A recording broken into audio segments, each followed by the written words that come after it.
Lucas Bergvall is fit and available to play? Team U's pretty much the same as last week. No, Lucas isn't available, so pretty much the same as we were as of last week. Ian, please. Hello, Ian Dennis, BBC 5 Live. I was struck by your story the other week about the Stonecutters Creed, and it's not quite 101 games, but it is still a significant milestone for you. It's your 100th match in charge, and I just wonder, how would you assess the impact that you have made in the last 2 years? Yeah, hopefully that 101st blows tomorrow, mate, not on Sunday. It's hard to sort of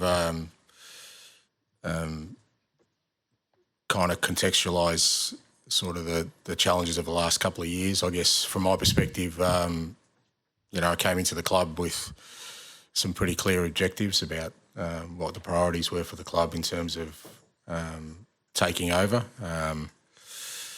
Tried as hard as I can to kind of stick to that process of getting the club to a position where, you know, they can challenge for trophies and at the same time rejuvenate a squad and change the playing style.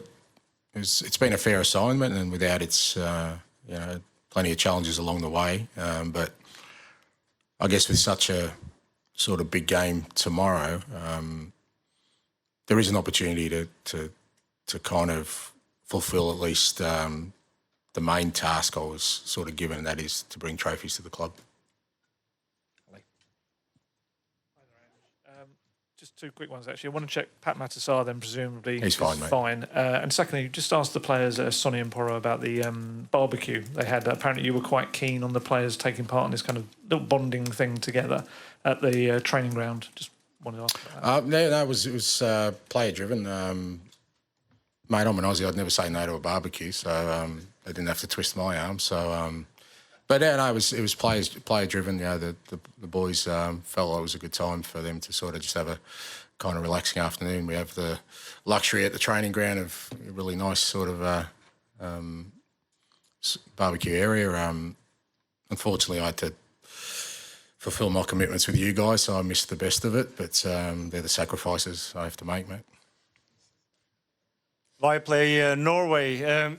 It's, of course, a big and huge occasion. Two things, the Champions League qualification and the trophy. But what would be the biggest thing? Is it to win the trophy itself or to qualify for the next season's Champions League? As you said, it's, I mean, yeah, great prize. You know the significance of Champions League qualification, what it means for every football club to get into the Champions League. It's, you know, there are the obvious benefits, but also you get the opportunity to play against the best in the continent. But the club's been in the Champions League before, hasn't won a trophy for a long time, so that's the most important bit. Hi, Ange. If you win tomorrow night, this is going to be remembered as one of the best seasons in the club's modern history. But kind of conversely, if you lose, it might be remembered for one of the worst league seasons in the club's modern history. I just wondered if you're kind of conscious that you're walking a fine line between kind of two very different types of infamy in history, really. That depends on your outlook, Dan, but I'll tell you one thing, irrespective of tomorrow, I'm not a clown. I never will be, mate, and you're really disappointed that you would use such terminology about a person who, for 26 years, without any favours from anyone, who's worked his way to be in a position where he's leading out a club in a European major competition. For you to suggest that somehow us not being successful means that I'm a clown, not really sure how to answer that question. Good evening, Mr. Postecoglou, Simone Eterno, Eurosport.it. You played Manchester United 3 times this season and you defeated all the 3 times. I'm kind of curious to understand, do you feel more pressure about this because you already did that and now you feel that you have to do it again? Or is it something that makes you more confident because you actually did it, so you can do it again? Which one is more, confident or pressure?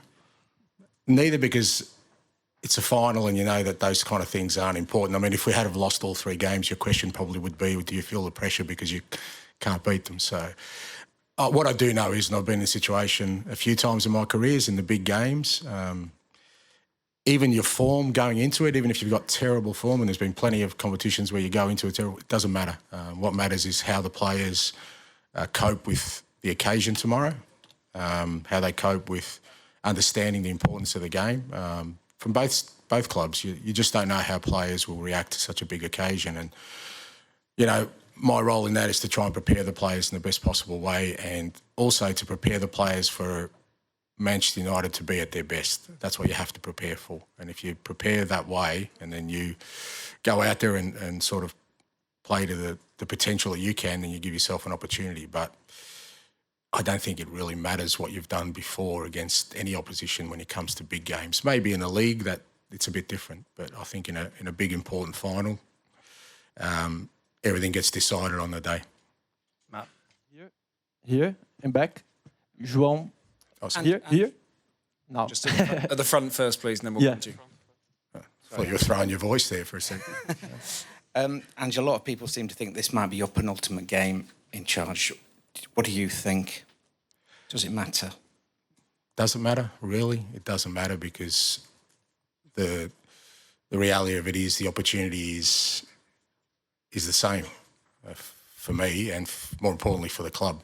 You know, I've said before, whatever happens beyond tomorrow is kind of irrelevant when you think about the opportunity that exists right now, and that is to provide something special for this football club and for the supporters and for, you know, everyone who's worked so hard, not just this year, but for the last, you know, however years, 15, 16 years been for a trophy, and 41 years for a European trophy. You know, I think that, you know, if I was worried about my tenure at this football club, fair to say we wouldn't be in this position, because I would have been distracted long ago. I'm pretty good at just sort of making sure that all my focus is on, you know, giving this football club the best opportunity it has had for a while to do something special. And whatever happens after that, mate, I'm very, very comfortable that I'll continue on trying to win trophies wherever I am. Now here. I'm João Barreto from Casé TV. We are from Brazil.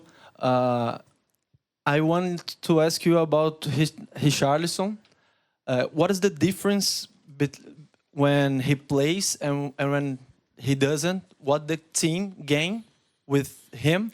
And I heard that you came to Brazil like years, and you became a Vasco fan. Is it true? Yeah, I have to be careful about, you know, who I support, because maybe I'll coach in Brazil one day and they'll tell me, and I end up, I don't know, it's Corinthians or something, and it'll cause me problems. Firstly, Richie, so pleased for him because he's had a tough time, Richie, not just this year, but since he's been at Tottenham. You know, he's had some injury problems. He's never really had a stretch of games, but, you know, and it's been very tough on him, both physically but also emotionally. But he's in a really good place now. Physically, he's worked really hard on his fitness, and, you know, he plays with so much passion and determination, Richie, you know. Every time he plays, he just gives 100%.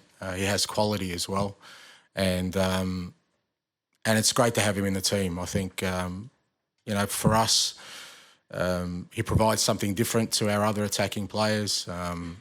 He's already made a big impact for us in the Europa Cup, and particularly in the semi-final. And just really pleased for him that through all the difficult times he's had, he's now in a place where he's fit, he's available, and you know, he's excited about contributing. And I've always loved Brazilian football. I actually played against Vasco da Gama in 1985. They came to Australia, and Roberto Dinamite was playing at the time, and I got his shirt, and I still have it. So every time I visited Brazil, there's always an association with Vasco. Obrigado.